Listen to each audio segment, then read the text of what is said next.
sentidos, verdades vão brilhar. Digitar com santa força é nosso farol. No portal TDW o saber rompe o sol.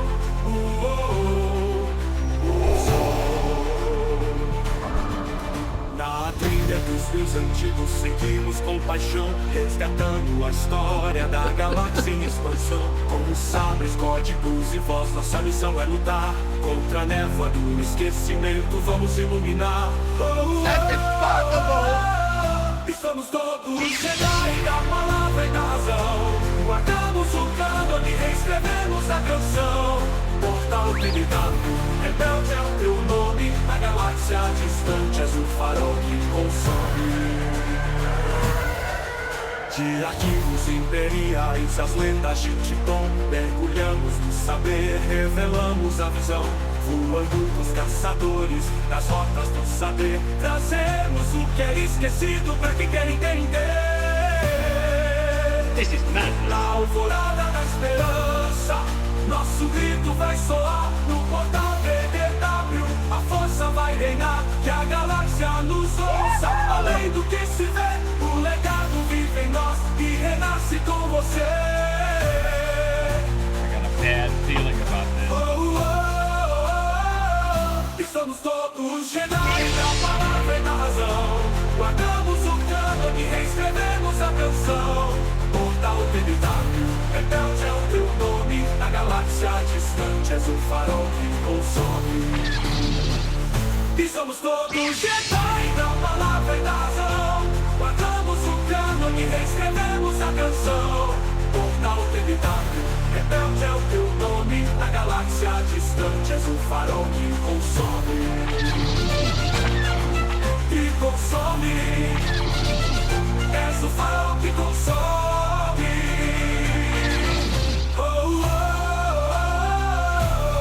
This is the way. Aliada minha é a força, e poderosa aliada ela é. Saudações, sejam muito bem-vindos a mais esta análise aprofundada aqui do portal TDW. Olha, hoje o assunto é quente.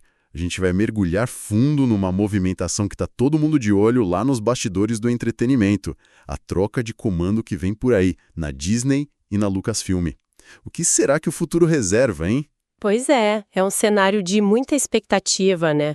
O Bob Iger, que é assim um CEO histórico da Disney, tem data para sair 2026, e lá na Lucasfilm a Kathleen Kennedy, que está na presidência desde que a Disney comprou, também deve sair, só que em 2025. Nossa, então fica um espaço de poder aí, né? Exatamente, um vácuo, e aí começa a especulação toda, quem vai entrar? E talvez a pergunta de $1 milhão para muita gente: como isso vai afetar o futuro de franquias gigantescas como Star Wars? Para tentar entender esse xadrez todo, a gente se baseou aqui na matéria A Batalha pela Liderança da Disney e Lucasfilm, quem será o próximo grande nome? Foi publicada lá no portal TDW, e a nossa ideia aqui é, destrinchar os pontos principais, o que essa análise traz de mais importante. Vamos lá, começando pelo topo então, Disney, Bob Iger. Bom, nem precisa de muita apresentação, né? Uma figura monumental. Com certeza. Ele liderou a empresa numa fase assim, de crescimento absurdo, orquestrou compras que mudaram o jogo, Pixar, Marvel. E a própria Lucasfilm, né? Exato. E depois de alguns adiamentos, parece que agora a saída em 2026 é para valer mesmo. E é um momento muito delicado, né? Porque a Disney não tá numa situação tranquila, assim. Tem desafios, o streaming, o Disney Plus ainda tá buscando aquela lucratividade sustentável, sabe? A concorrência tá vindo com tudo. Em todo lugar, né? Em todo lugar. E tem sempre aquela pressão para inovar, para manter o frescor das marcas que são gigantescas. Então, escolher o sucessor do Iger não é só achar um novo chefe, é definir o rumo estratégico da Disney para a próxima década, talvez mais. A pressão lá no conselho deve ser, nossa! Imagino. E a matéria do portal TDW, ela mapeia os principais nomes que estão nessa corrida, né? Quem são eles? Olha, o primeiro nome que o levantamento aponta e que aparece muito é o Josh D'Amaro. Ele é o atual chairman lá da área de parques, experiências e produtos. Ele é muito visto como a aposta na continuidade. Faz sentido, né? Os parques são historicamente a galinha dos ovos de ouro da Disney. E ele comandou essa área, inclusive superando períodos difíceis como foi a pandemia. Conseguiu manter a coisa andando. Exatamente. O perfil dele, pelo que a análise descreve, é de um gestor bem pragmático, sabe? Focado em estabilidade financeira, eficiência na operação. Se ele assumir, provavelmente a ideia seria consolidar o Império Disney, otimizar o que já existe, sem buscar talvez grandes revoluções. E o texto também comenta que ele costuma ser mais neutro nessas questões políticas e culturais que hoje em dia geram tanta polêmica, né? Tentando evitar tomar partido. O forte dele parece ser essa gestão de operações grandes e entregar resultado. Entendi. Mas aí, em contraponto, a matéria do TDW traz a Dana Walden. Ela é co-presidente de entretenimento. Parece que ela representa um caminho um pouco diferente, talvez mais para a inovação. Sim, essa é a leitura que a matéria passa. A Walden tem uma experiência muito forte em TV e streaming, que são áreas, assim, essenciais para o futuro da Disney, né? Principalmente com o Disney Plus sendo tão central. A visão delas parece mais voltada para a transformação digital, para a expansão, para buscar conteúdos que conversem com públicos mais diversos, mais atuais. E a análise também entra em outras questões sobre o perfil dela, né? Coisa de política, pautas sociais. Entra sim. O texto lá do TDW menciona as conexões dela no cenário político, cita o Partido Democrata, Kamala Harris e um alinhamento que se percebe com as pautas de diversidade, equidade e inclusão, o famoso DEE. Certo. E a análise interpreta isso como algo complexo. Por um lado, pode ser bom para atrair certos talentos, certas audiências. Por outro, pode gerar atrito com públicos mais conservadores, ou mesmo dentro da empresa. Uma liderança da Walden, é o que sugere a matéria, talvez significasse uma Disney mais vocal, sabe? Nessas questões sociais, e talvez um foco maior em DEI no conteúdo e na cultura da empresa. Interessante. Tem mais um candidato interno que a matéria cita, Jimmy Pitaro, o presidente da ESPN. Vem do mundo dos esportes. Isso, o Pitaro, segundo a análise, leva o crédito de ter dado uma revitalizada na ESPN, que é uma divisão super estratégica, mas que também enfrentava desafios com a mudança de como a gente consome mídia, né? E ele lançou o ESPN Plus, o streaming de esportes, que foi bem sucedido. A especialidade dele é gerenciar marcas fortes, negociar direitos, desenvolver negócios de mídia em várias plataformas. Ele poderia trazer um foco muito grande em diversificar as receitas e monetizar tudo que a Disney tem de forma mais eficiente. Mas a análise do TDW levanta um ponto sobre a experiência dele fora do esporte, não é? Tipo na parte de filmes, séries. Levanta sim. A interrogação que a matéria coloca é se ele tem essa familiaridade direta com a produção de conteúdo narrativo, sabe? Filme, série de ficção, que ainda é o coração criativo da Disney. A ESPN produz coisas ótimas, documentários, programas, mas a dinâmica de um estúdio de cinema, de animação, é um pouco diferente. Entendi. E, parecido com Damaro, a postura dele em relação a esses temas culturais, segundo a análise, é descrita como mais pragmática também, focada no negócio, tentando evitar controvérsias que possam respingar na marca. E para dar uma sacudida, a matéria do TDW joga um nome de fora do grupo.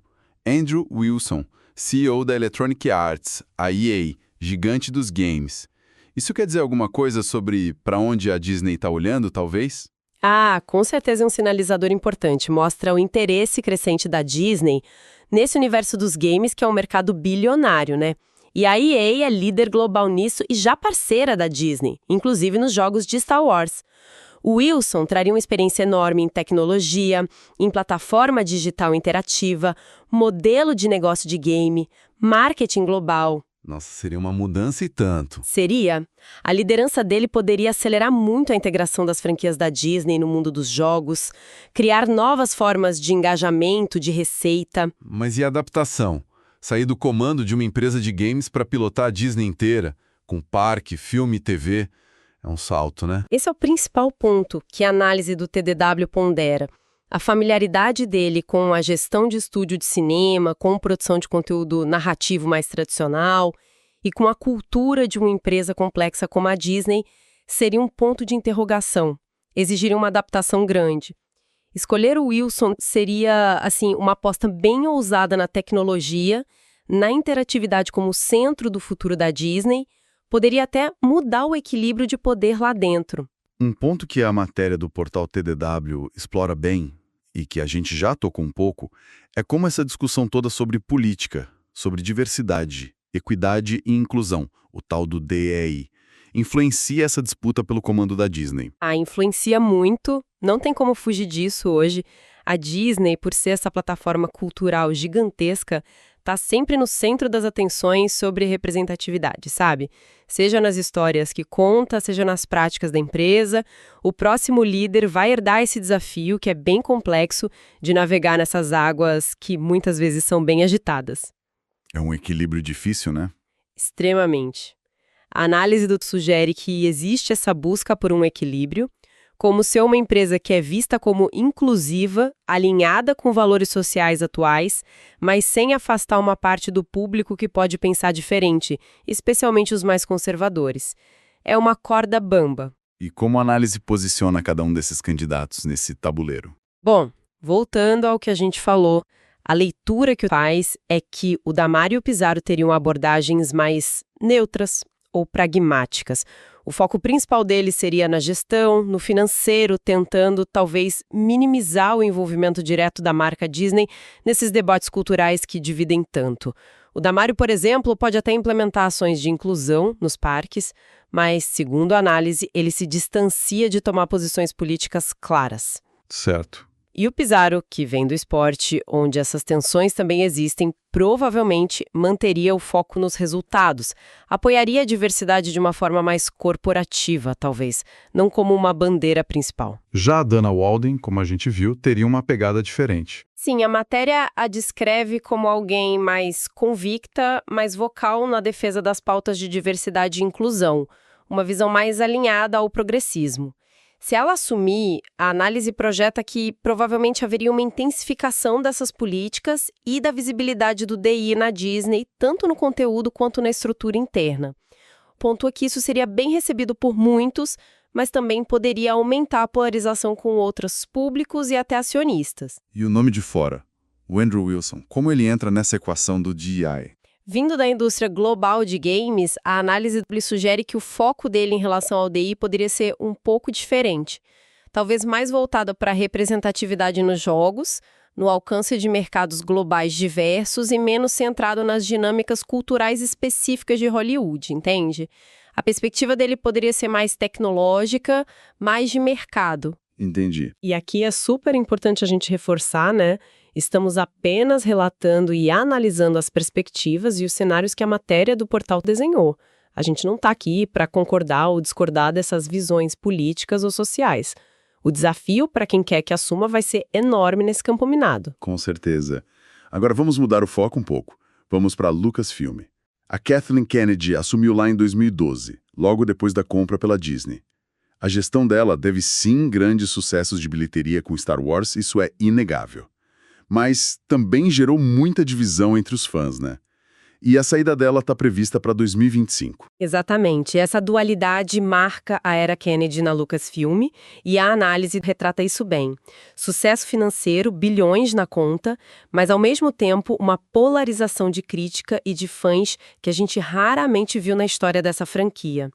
E o ponto principal de controvérsia foi mesmo a direção criativa, principalmente da trilogia sequel. Aquela que começa com o Despertar da Força. Isso, o Despertar da Força, Os Últimos Jedi e a Ascensão Skywalker. E a crítica que sempre volta e que a matéria menciona é sobre não ter tido uma visão única para essa trilogia, né? Faltou um planejamento ali. Sim, a percepção de muitos fãs que a análise capta foi essa, uma falta de coesão, de um plano geral e, para alguns, um distanciamento do espírito original de Star Wars. O Despertar da Força até teve uma boa recepção inicial, mas Os Últimos Jedi, nossa, dividiu radicalmente as opiniões com as escolhas ousadas que fez. Foi bem polêmico mesmo. Muito. E aí, a Ascensão Skywalker foi visto por muitos como uma tentativa de consertar ou ignorar o filme anterior, só que de um jeito meio apressado, que não satisfez muita gente. Então, o grande desafio para quem suceder a Kennedy vai ser justamente esse, conseguir unir a base de fãs de novo e dar uma nova energia criativa para a franquia. E quem são os nomes que a matéria do portal TDW coloca como possíveis sucessores para essa cadeira tão importante lá na Lucasfilm? Um que sempre surge e com muita força entre os fãs é o Dave Filoni. Ah, o Filoni. Ele é quase uma lenda para uma parte do fandom, né? Chamado de aprendiz do George Lucas.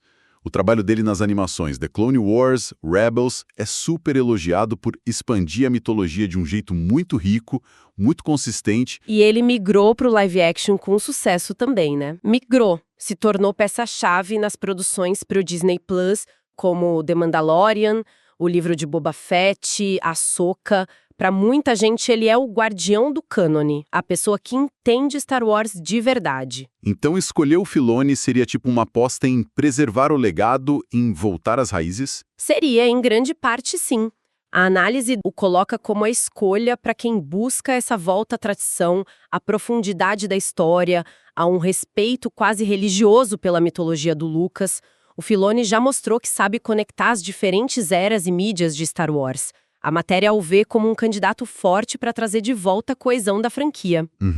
Embora também pondere que a abordagem dele, que às vezes é vista como mais focada na lore, na história profunda, e talvez menos no espetáculo blockbuster, precisaria se ajustar às pressões comerciais de comandar um estúdio desse tamanho. E quase sempre que se fala em Filoni, o nome do Jon Favreau vem junto. Exatamente, a dupla dinâmica de The Mandalorian. O Favreau tem um currículo impressionante, né? Ele não só dirigiu Homem de Ferro, que basicamente iniciou o universo Marvel nos cinemas, o MCU, Pois é. como também dirigiu outros sucessos para Disney, tipo a versão live action de O Rei Leão. Ele parece representar, segundo a análise, um equilíbrio muito interessante. Tem visão criativa, adora inovação tecnológica, aquela tecnologia Stagecraft de Mandalorian é muito coisa dele, e tem um histórico comprovado de sucesso de bilheteria. Ele sabe fazer filme pra multidão, né? Um evento. Sem dúvida. O Favreau tem essa manha de conversar com o grande público. Ele mistura a nostalgia com coisa nova, de um jeito que agrada quem já é fã e quem tá chegando agora. A análise sugere que ele poderia levar essa habilidade para a liderança geral da Lucasfilm, pensando o Star Wars de um jeito talvez ainda mais integrado em várias plataformas, várias experiências. A matéria também cita um nome talvez menos conhecido do grande público, Carrie Beck. Quem é ela? A Carrie Beck é a atual vice-presidente sênior de desenvolvimento e produção na Lucasfilm. É uma pessoa importante nos bastidores, sabe? Trabalha em muitas das produções recentes. A candidatura dela representaria, acho, principalmente a continuidade na operação, a estabilidade interna. Ela conhece a máquina da Lucasfilm por dentro, os processos, o dia a dia. Isso é valioso para garantir que os projetos continuem saindo do papel. Mas talvez não seja aquela figura de ruptura que uma parte dos fãs talvez espere. Essa é a impressão que a análise deixa no ar. A competência dela em gestão, em produção, é reconhecida lá dentro. Mas talvez ela não traga essa percepção externa de uma visão criativa que vai transformar tudo, ou aquela renovação simbólica que parte do fandom pode querer depois de tanta polarização na era Kennedy. Seria uma escolha mais organizacional, sabe? Para manter a máquina funcionando bem. E para fechar os nomes da Lucasfilm, a matéria até joga um nome de outra galáxia. Digamos assim, Kevin Feige. Ah, esse nome sempre causa um burburinho. Kevin Feige, o mestre por trás do sucesso absurdo do MCU. A análise menciona que o nome dele foi considerado, ou pelo menos especulado em algum momento. E faz sentido pensar nisso, né? A experiência dele em construir e gerenciar um universo complexo, ligando filme com série por anos, é impressionante. Tem paralelos com o desafio de Star Wars. Mas será que a fórmula Marvel se aplica a Star Wars? Essa é a grande dúvida que a análise levanta. A especialidade do Feige está muito ligada ao gênero de super-herói, que tem um tom, uma estrutura própria. Tentar aplicar isso em Star Wars, que tem outra mitologia, um tom mais épico, mais filosófico às vezes, e uma base de fãs com expectativas muito particulares, seria um experimento bem arriscado. A matéria coloca ele como uma possibilidade ousada, mas com muitas interrogações sobre se daria certo culturalmente e criativamente. E agora a gente chega no ponto onde tudo se conecta, né? A parte que deixa esse cenário todo realmente interessante. A escolha do próximo CEO lá na Disney, vai bater direto em quem vai comandar a Lucasfilm, certo? Sem a menor dúvida. A análise do portal TDW argumenta isso de forma bem clara. É um efeito cascata. A visão estratégica, o perfil, as prioridades do novo chefão ou chefona da Disney vão definir o tipo de liderança que eles vão querer para a Lucasfilm. As decisões não são tomadas no vácuo. E como a análise do TDW desenha esses cenários? Se, por exemplo, o Josh D'Amaro for o escolhido para Disney, aquele da estabilidade. Se for o D'Amaro, o homem das operações, da estabilidade, a análise sugere que ele provavelmente buscaria uma transição mais suave também na Lucasfilm. O foco seria manter a máquina rodando, dando lucro. Isso poderia significar, por exemplo, manter a estrutura atual, talvez com Filoni e Favreau bem estabelecidos nos seus papéis criativos, mas sem uma mudança drástica na presidência. Ou talvez escolher alguém como a Carrie Beck para garantir essa continuidade operacional. A palavra seria mesmo estabilidade. Entendi. E se for a Dana Walden, com aquele foco em inovação, transformação? Aí o cenário muda. Se a Walden assumir a Disney, a projeção é que ela buscaria uma liderança para a Lucasfilm mais alinhada com a visão dela. Isso poderia significar dar mais poder, mais autonomia, para figuras criativas como Filoni ou Favreau. Ou quem sabe até buscar um nome novo de fora, com uma visão mais disruptiva, alguém para realmente sacudir as coisas. E a ênfase dela em DEI também poderia pesar mais na escolha, refletindo as prioridades da própria Walden. O objetivo seria buscar uma renovação mais clara. E no caso do Jimmy Pitaro, que vem da ESPN focado em negócio de mídia? A análise do TDW sugere que Pitaro talvez olhasse para Star Wars principalmente pela lente da expansão. Expandir para novas mídias, novas plataformas, games, experiências digitais, tudo isso aproveitando a experiência dele na ESPN. Ele com certeza ia valorizar a capacidade do Filoni e do Favreau de criar conteúdo que o público adora. Mas a gestão da Lucasfilm sob o comando dele talvez fosse mais orientada para maximizar o valor da franquia em diferentes mercados, diferentes formatos, com um olho bem forte nos resultados financeiros. Faz sentido. E por último, se o outsider, o Andrew Wilson da EA, assumisse a Disney. O cenário mais radical, como você disse. Nesse cenário, a análise aponta que a integração de Star Wars com o universo dos games viraria uma prioridade estratégica ainda maior. Poderia até redefinir o foco principal da Lucasfilm. Quem assumisse a liderança da Lucasfilm, nesse caso, precisaria entender muito não só de contar história, mas também de tecnologia interativa, de modelo de negócio de game, de como engajar o público em plataforma digital. Seria, assim, uma mudança sísmica mesmo, alinhando Star Wars muito mais com a indústria de games. Nossa, é realmente uma teia muito complexa. A decisão lá no topo da Disney, no escritório principal, vai gerar ondas que vão chegar com força total lá na galáxia muito, muito distante. É fascinante observar essas conexões. Essa dança das cadeiras na Disney e na Lucasfilm é muito mais que uma simples troca de executivos. É um verdadeiro jogo de poder corporativo, com consequências gigantescas para o futuro do entretenimento que a gente consome e, claro, para as histórias que a gente ama, que marcaram gerações como Star Wars. Com certeza absoluta. A gente está vendo uma encruzilhada aqui. De um lado, a necessidade de preservar legados que são valiosíssimos, do outro, a pressão por inovar o tempo todo para não ficar para trás, e ainda tem a exigência de dar lucro para os acionistas e a tarefa complicadíssima de responder às demandas culturais do nosso tempo, que muitas vezes são até contraditórias. A análise do portal joga uma luz muito boa nessas dinâmicas de poder lá nos bastidores. E a grande pergunta que fica no ar, né? Aquela para a gente pensar depois daqui. Que tipo de Disney e, por tabela, que tipo de Lucasfilm a gente vai ver surgir dessas mudanças todas? Será que vão apostar na segurança, na estabilidade, na continuidade? Ou será que a gente vai ver uma guinada mais ousada, buscando novas fronteiras criativas, digitais, quem sabe até sociais? Exatamente. Essa é a questão de bilhões de dólares.